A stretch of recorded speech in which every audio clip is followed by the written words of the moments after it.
राम मंदिर बना रहे हैं, हिंदुत्व कर रहे हैं, बहुत अच्छा कर रहे हैं, क्योंकि बहुत लंबी पेंडेंसी आ रही थी, भगवान राम का मंदिर नहीं बन पाया था। बहुत सारी रथ यात्राएं और बहुत सारे लोगों ने संघर्ष किया। आज भी अडवाणी जी को आप देखिए, बड़ी खुशी हो रही है। धारा 370 हटा दी, आपने इतना अच्छा किया कि वहाँ के ब्राह्मण बहुत पीड़ित थे, उन ब्राह्मणों को आपने राहत दी।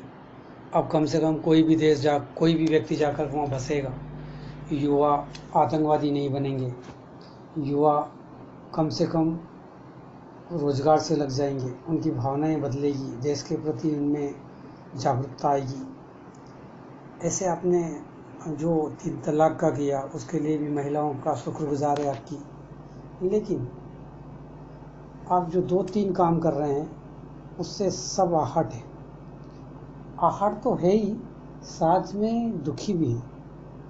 आप ऐसा क्यों कर रहे हैं, शायद समझ में नहीं आ रहा, या ऐसे टाइम पे क्यों कर रहे हैं, ये भी समझने की बात है। नंबर 1, रेलवे का आप निजीकरण कर रहे हैं। आपने रेलवे भेज दिया, 100 कुछ ट्रेनें आपने भेज दिया, जबकि हमारी भारत सरकार के पास क्या रहा है? Heavy electricals, railway, airline, bank, post office, इतनी चीज़ें बची थी, बाकी तो सब बेच चुके थे। आप रेलवे बेच रहे हैं।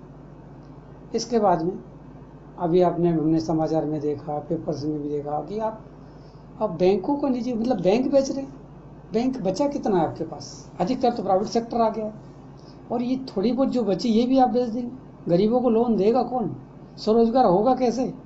और इसमें सब वो लोग आके बैठ जाएंगे जो कुछ नहीं देगा। पोस्ट ऑफिस आप पहले बेच चुके हैं। सब कोरियर का काम चल रहा है। 10 रुपये में जो लेटर जाता था, आज 150 रुपये, 200 रुपये, 500 रुपये तक लगता है कोरियर में। लेकिन हो क्या रहा है? कोई भी इस बात को सोचने के लिए तैयार नहीं है। बस हम एक धुन में लगे हुए हैं, और जो व्यक्ति बोलेगा वो विरोधी माना जाएगा। हम विरोधी नहीं है। राम मंदिर बनना था, 500 साल से हमारा पेंडिंग चला आ रहा। 937 वर्ष तक दूसरे लोगों ने हमारे यहाँ राज किया, हमारे साथ बहुत पीड़ा हुई। लेकिन आप जो कर रहे हैं वो भी पीड़ा के लिए कर रहे हैं। आने वाली जो युवा पीढ़ी है वो आपको क्या कहेगी, क्या दुआ देगी, क्या सोचेगी? आप सब बेच दीजिए। और आप परोसते इस तरीके से हैं कि लोग समझ ही नहीं पाते, विरोध ही नहीं कर पाते। इसलिए मेरा सोचना ये है कि ये धीरे देश को आप चला नहीं पा रहे हैं। आप सिर्फ राम राम राम राम करते जा रहे हैं। देश के बारे में भी सोचिए। मंदिर बनाइए, हम आपके साथ हैं। पूरे 137 करोड़ लोग हैं, अगर 5 रुपये भी देगा ना, मंदिर सोने का बन जाएगा, रातम रात बन जाएगा।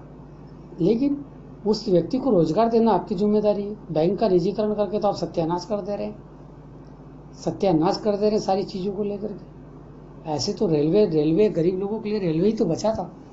बस में तो ट्रेवल्स कर नहीं सकता, कार में ट्रेवल्स कर नहीं सकता, प्लेन में वो जा नहीं सकता।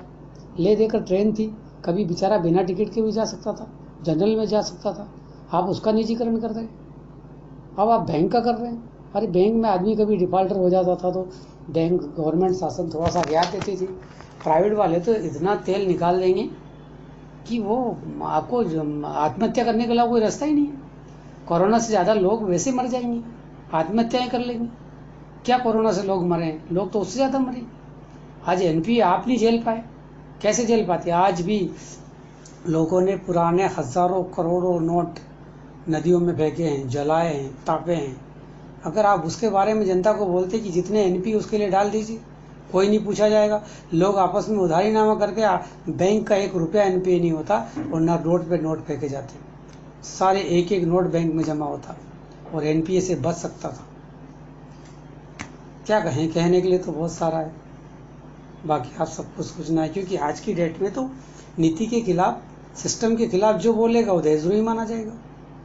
आदमी अपनी दिल की बात कर ही नहीं सकता, कोई भी कहेगा। अरे भले पप्पू कहे, या आप कहें, या हम कहें, या कोई और कहे, पार्टी, हम तो देश चलाने की बात कर रहे हैं, देश तो चलना चाहिए। दोस्तों, सोचने की बात है, सोचना पड़ेगा। नमस्कार।